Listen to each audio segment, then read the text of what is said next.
Donc en Bulgarie, est-ce que les Roms, ça représente un groupe assez compact, homogène, ou est-ce qu'il y a une diversité au sein des Roms?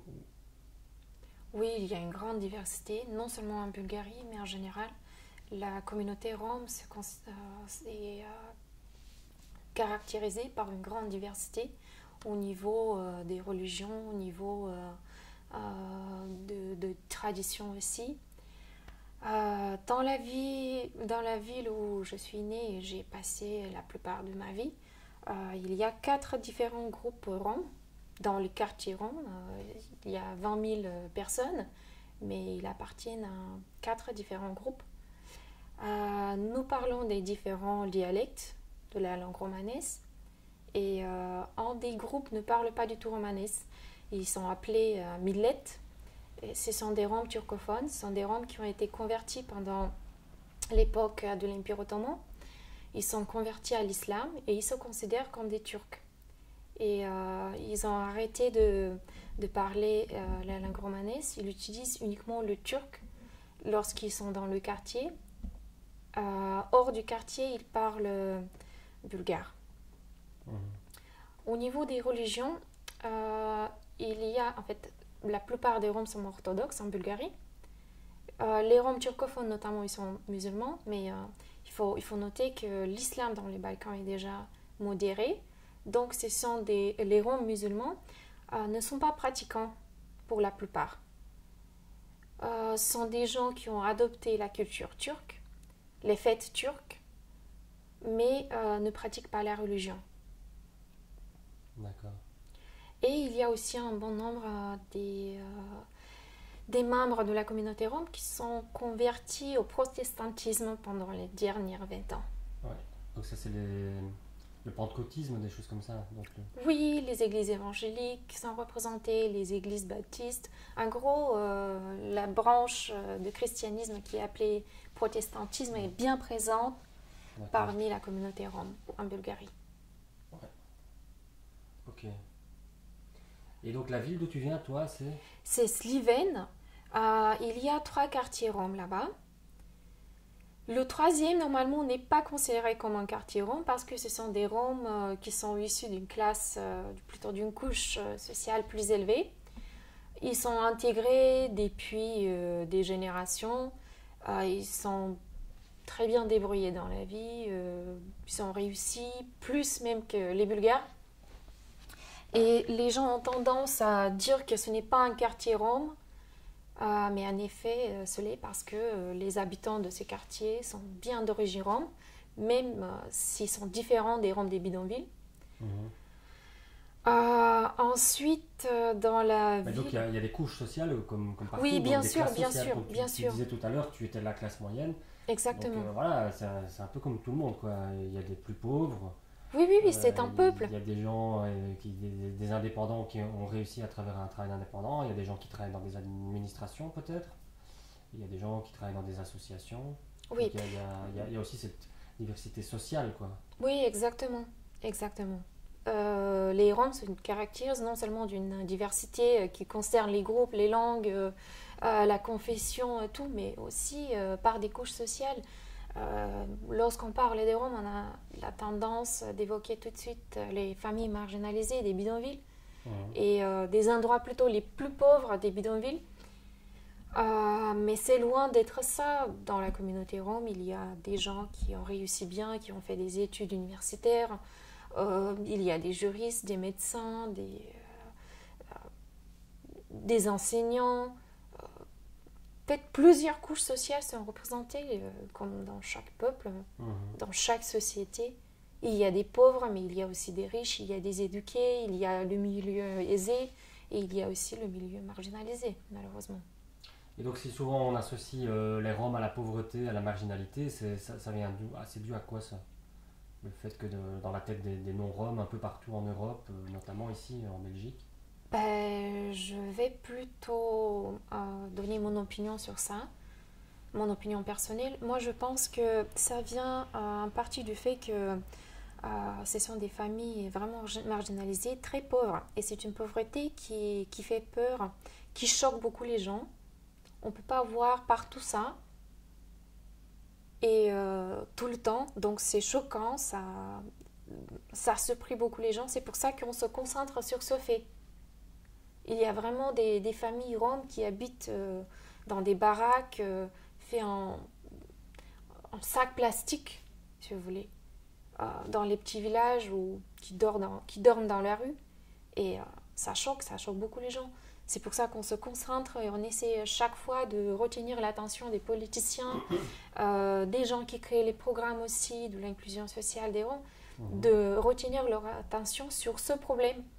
Tandis que les autres, si on prend un Rome juriste et on essaie de parler sur les difficultés qu'ils rencontrent dans la vie quotidienne, ça ne va pas être plus différent que les difficultés que n'importe quelle autre personne peut rencontrer dans sa vie quotidienne.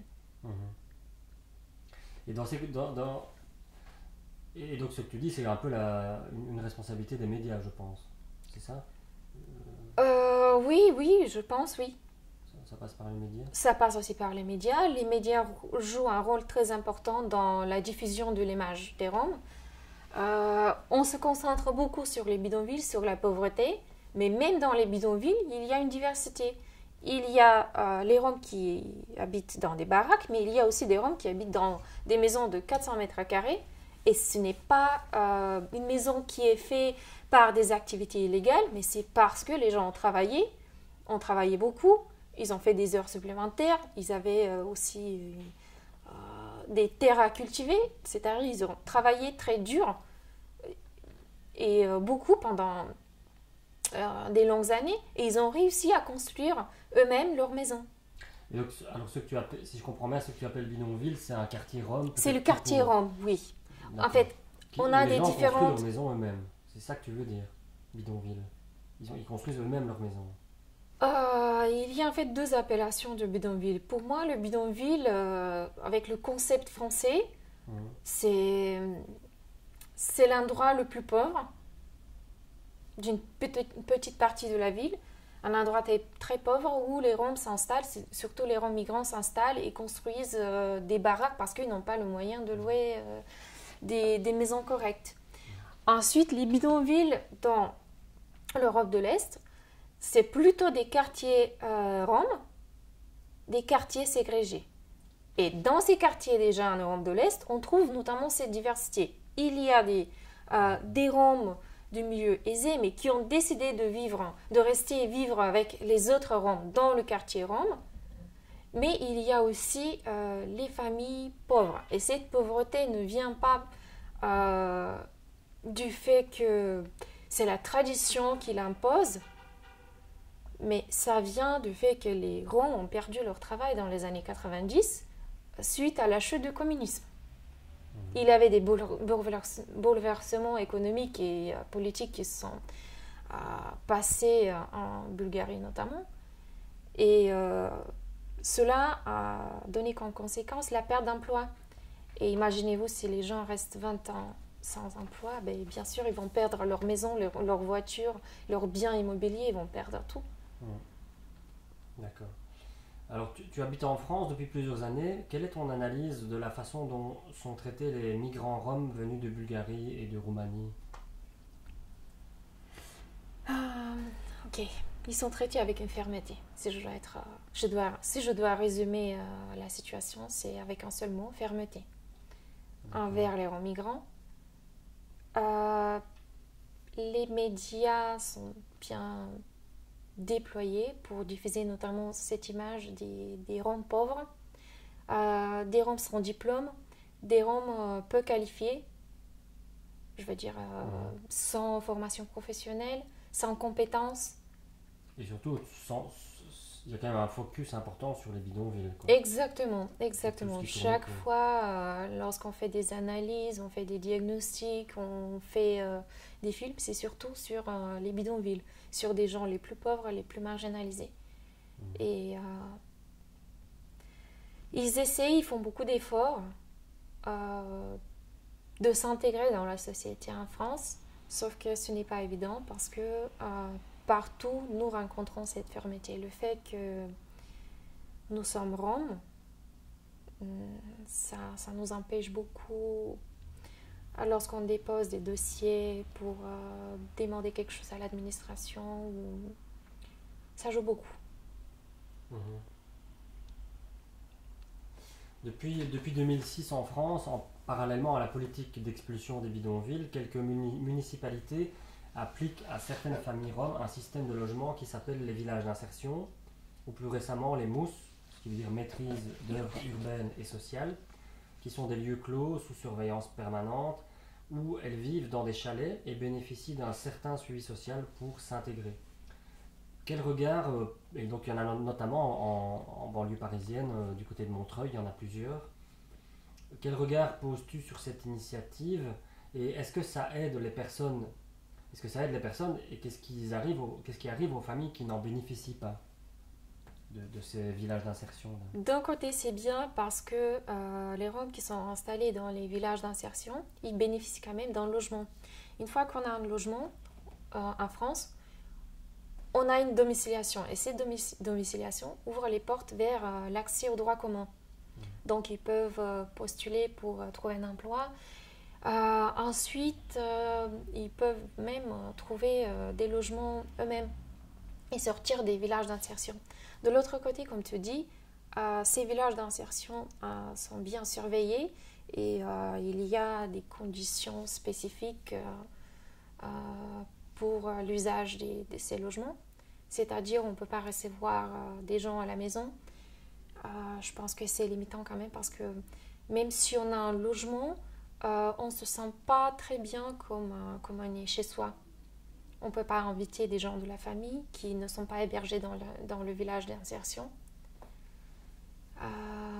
Mais quand même, c'est quelque chose, ça aide les Roms. Je connais déjà des gens qui ont réussi, suite à leur hébergement dans les villages d'insertion, de bénéficier d'une assistance sociale et d'avoir accès aux droits communs, d'avoir leurs papiers et ensuite d'avoir décroché un emploi.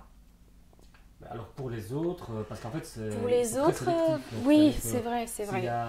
après une expulsion, s'il y a 50 familles, ils vont en choisir 10 par exemple. Exactement. Et donc les autres, il se passe quoi alors pour les autres? Les autres se déplacent, ils vont quelques kilomètres plus loin, et ils recommencent la procédure, ils vont construire leur baraque et vont essayer de s'intégrer en fait. Après chaque expulsion, on recommence les étapes.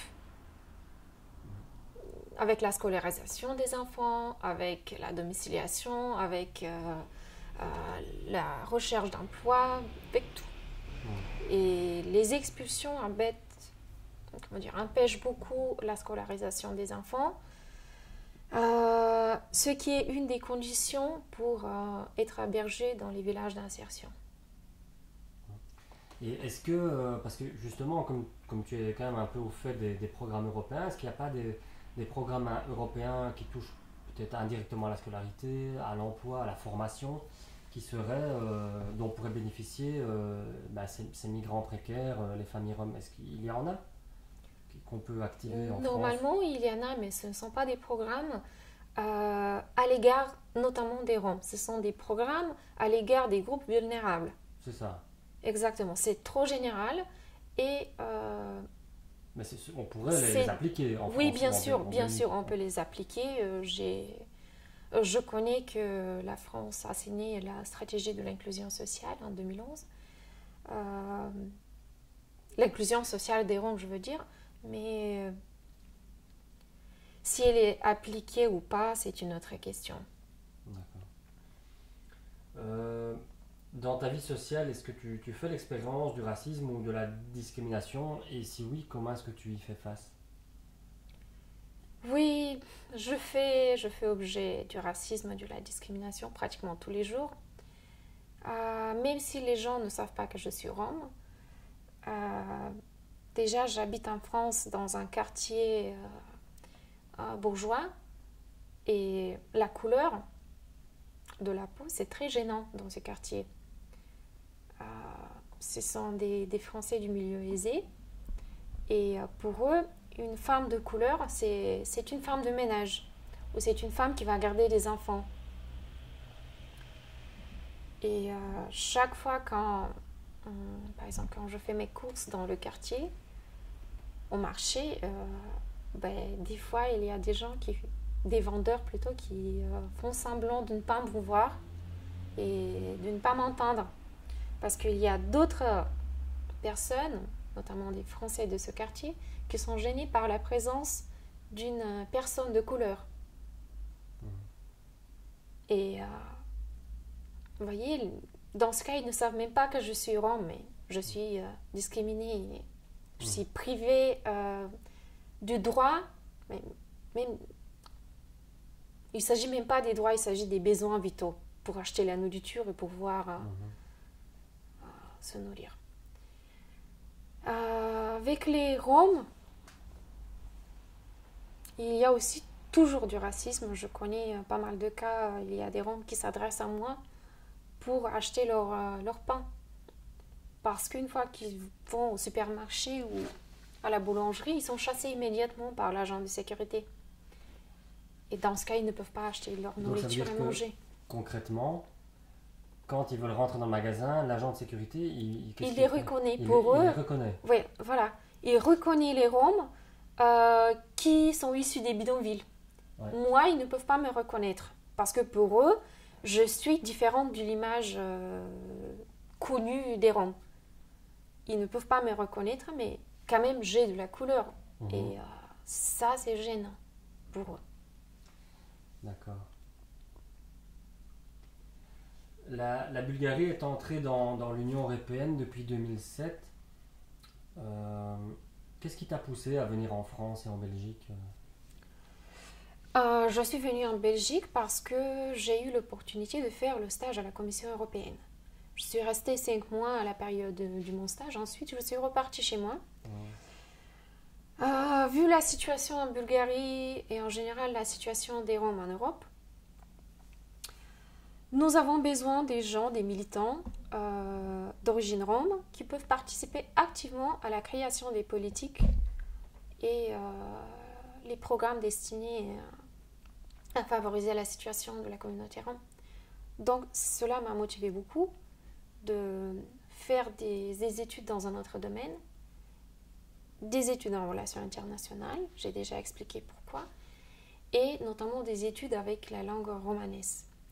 À Paris, j'ai l'opportunité de faire ça, donc j'ai déposé mon dossier, j'ai été admise et je suis allée en France pour faire des études. Et non pas parce que la situation économique m'a poussée de quitter la Bulgarie. C'est uniquement pour faire mes études. Alors, tu es active dans des projets à propos de la situation des Roms ici et ailleurs. Est-ce que tu peux un peu en parler, notamment dans le cadre de ton stage à la commission ? Est-ce que tu peux dire ce que vous êtes en train de faire ? Je ne fais pas mon stage actuellement, c'était en 2009. Oui, non. Notamment suite à ton stage, vous êtes en train de mettre en place des choses. Est-ce que tu peux en parler un petit peu ? Oui, suite à mon stage, j'ai été employée par une association bulgare. J'ai travaillé sur des projets d'éducation des enfants roms, notamment le décrochage scolaire. Et j'ai travaillé aussi sur des campagnes de prévention des mariages précoces. Vous savez bien qu'un des problèmes des groupes marginalisés sont les mariages précoces. Et il faut lutter contre ça parce que ça prive la jeune femme rome d'avoir un diplôme et de réussir dans la vie. Je pense que l'éducation, ça nous donne déjà plus de chances à réussir dans la société, avoir une vie normale, plus ou moins. En France, je pense que aussi je fais pas mal de choses pour aider les Roms à titre personnel, mais aussi avec une association en tant que bénévole. C'est plus favoriser l'accès aux droits communs des familles roms en France, notamment les familles habitant en bidonville. Alors, par rapport à la dimension, je dirais, européenne, donc dans le contexte de ton stage, il y a quand même quelque chose qui est en train de se mettre en place là, je pense.